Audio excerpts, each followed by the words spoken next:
Hello and welcome to Horror 101 third semester. I'm Paul, And I'm Dave. and this time, we are discussing The Conjuring.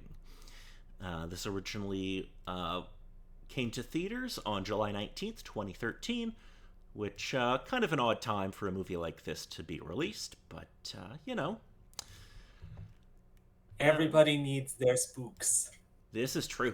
On a budget of approximately $20 million, the box office was about $319.5 million, so quite a successful little film here. So let us get into the plot. We start in 1968 with renowned demonologists Ed and Lorraine Warren investigating the Annabelle case, in which friends Debbie and Camilla have a possessed doll. They allowed a spirit who claimed to be a 7-year-old girl named Annabelle Higgins to possess the doll, and the hauntings became increasingly disturbing. The Warrens explained that the doll was never possessed. It was only a conduit for a demonic spirit whose goal was to possess one of the friends. 3 years later, in 1971, Roger and Caroline Perrin move into a farmhouse in Harrisville, Rhode Island, with their 5 daughters, Andrea, Nancy, Christine, Cindy, and April. Their dog Sadie refuses to enter the house. The family discovers a boarded up cellar in the house, and paranormal events occur within the first few nights. Every clock in the house stops at 3:07 a.m. Caroline awakens with new bruises each morning, and Sadie is found dead in the yard. Caroline and Christine both encounter a malevolent spirit. Caroline contacts the Warrens, who conduct an initial investigation, during which Lorraine, a clairvoyant, sees that a dark entity has latched onto the family, so that even leaving the house will not free them. To gather evidence, they place cameras and bells around the house with the help of their assistant Drew Thomas and police officer Brad Hamilton.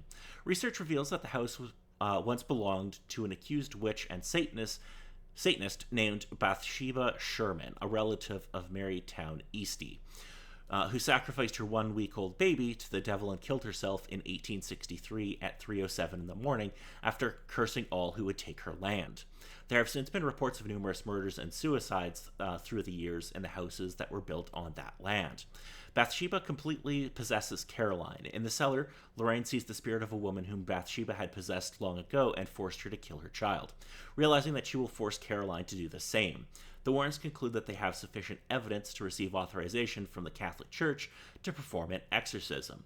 But Father Gordon explains that approval would have to come directly from the Vatican because the Perrin family are not members of the Church, which is really freaking dumb because, again, you think the Church would actually want to help people even if they aren't part of the Church. But, you know. Again, it seems kind of like the silly political side of things that kind of falls into it, but also kind of a case of it falls within the story parameters of they need to give the situations to it somehow. Yes.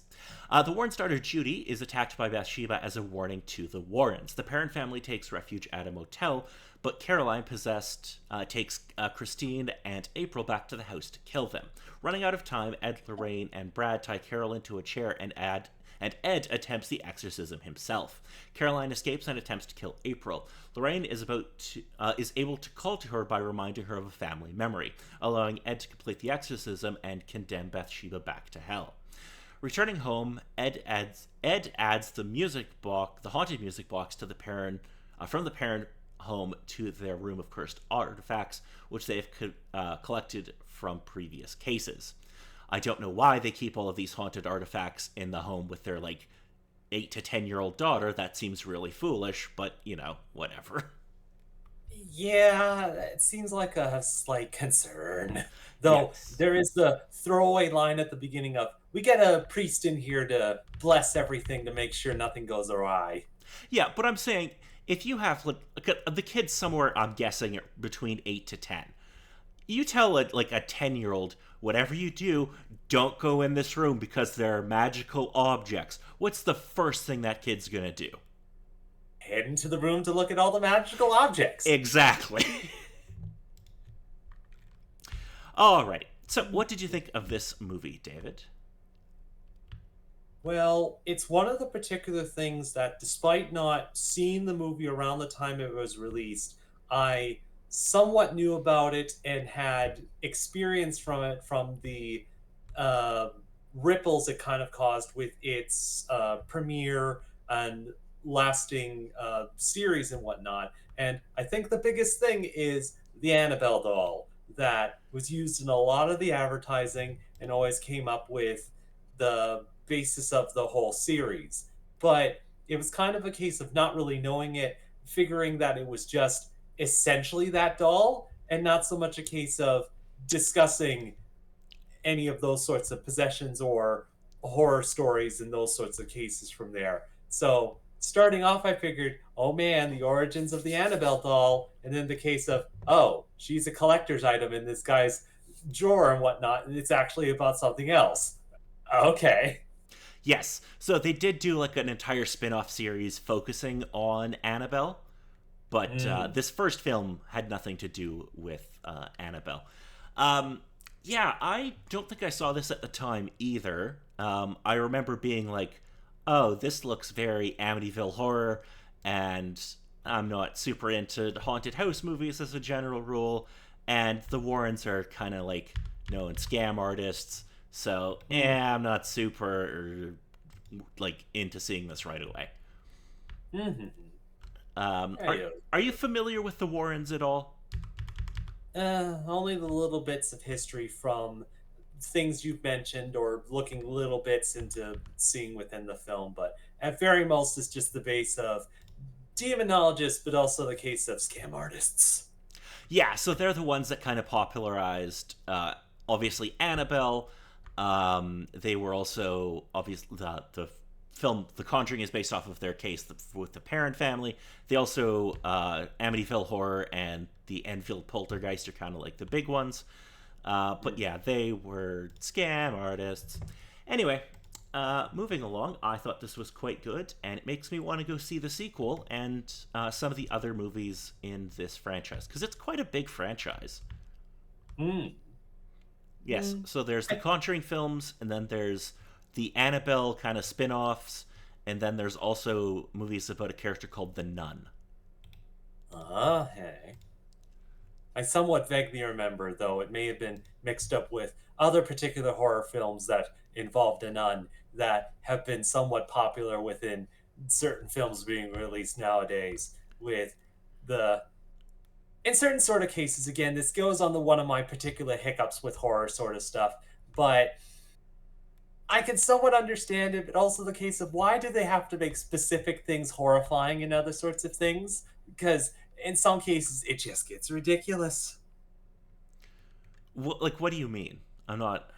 Well, I think the biggest thing, despite seeing the film, knowing about it, having decent appreciation for it, my biggest hiccup with the whole particular horror sort of thing is Krampus going in with holiday story, but going on the bad side of things.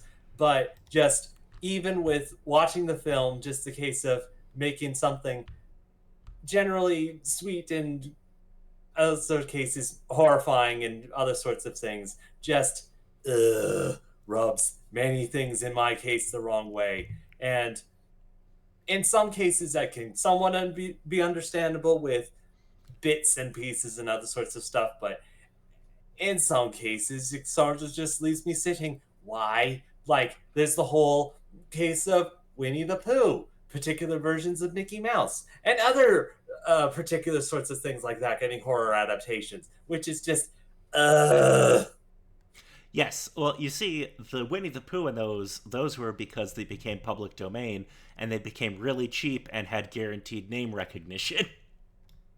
uh, Yes, um, but I loved Krampus. It's such a good movie. Anyway, mhm, I don't think there's really much else to say about this film. It's pretty good. I understand why people wouldn't like it. mm, Like if you're not into like the possession style horror movie, you're not going to get anything out of this. But I thought it was a mm. pretty good time. No, I can definitely agree with that. And especially with one of the biggest tricks that I think with this particular one is having someone enough in the shadows, but not so much there or obscured that can still be hidden behind a person or not be in the scene with people, but still be there to give the illusion of there's a spirit showing up with them, which simple enough trick in most cases, but with this film definitely seemed to kind of do fairly well with all of its particular sort of design. And especially with a couple of the possession tricks that they worked with flipping the chair upside down to sit on the ceiling and show other sorts of effects like that is definitely interesting.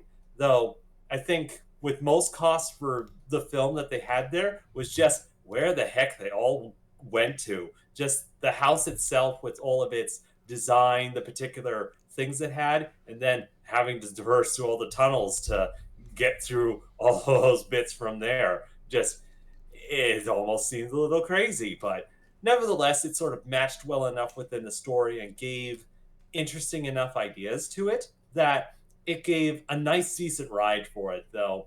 Yeah, I can definitely agree that, especially with these sorts of stories, it's not some people's cup of tea. Yeah, I mean, James Wan is a really good filmmaker, so there's a lot of really cool, like, little filmmaking things he does in this, like the way it's shot and just stuff like that, where it's like, oh, you're a really good filmmaker. Hmm. Like, you're freaking talented. Okay, so next time we'll be discussing a little film called Sinister.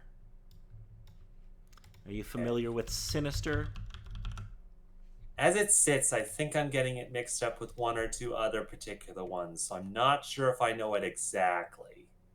Okay, so we've tackled another Scott Derrickson film this time. We did The Exorcism of Emily Rose. This was another horror movie he made. So it stars Ethan Hawke as a struggling true crime writer whose discovery of snuff films depicting grotesque or gruesome murders and strange supernatural events in his new house puts his family in danger.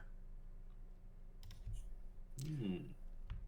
So kind of similar in that there's kind of almost like a possession-y kind of element to this, but also kind of not.